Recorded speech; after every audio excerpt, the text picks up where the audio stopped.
Hello everyone. ఇవాళ ఇంకొక కొత్త కథ తెలుసుకుందామా? అది సహాయం ఎంత విలువైందో అని. ఒక అడవిలో ఓ సింహం ఉందంట. ఆ సింహము ఒకరోజు నిద్రిస్తోందంట.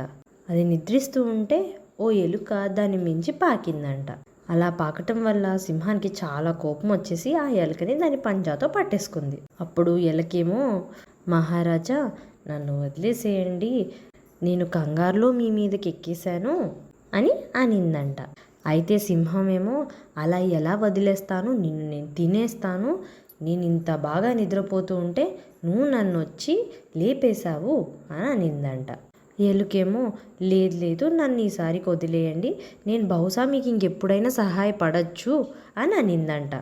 అయితే సింహమేమో నవ్వి, ఏంటి నువ్వు ఇంత చిన్నదానివి నాకు ఎలా సహాయపడతావు అని అనిందంట.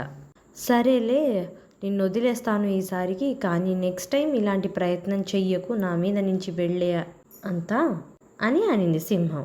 ఎలకేమో సంతోషంగా వెళ్ళిపోయింది అక్కడి నుంచి. కొన్ని రోజులు ఆగాక ఓ వేటగాడు సింహాన్ని జాలిలో బంధించేశాడు. ఇది తెలుసుకున్న ఎలక పరిగెట్టుకున్న వచ్చి ఆ జాలిని మొత్తం కొరికేసింది. అప్పుడు సింహం అక్కడి నుంచి తప్పించేసుకుంది. సింహము ఎలకి చాలా ధన్యవాదాలు చెప్పిందనమాట.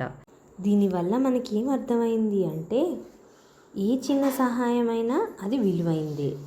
ఎవరిని చిన్నగా చూడకూడదు, వాళ్ళు కూడా మనకి సహాయం చేయగలుగుతారు.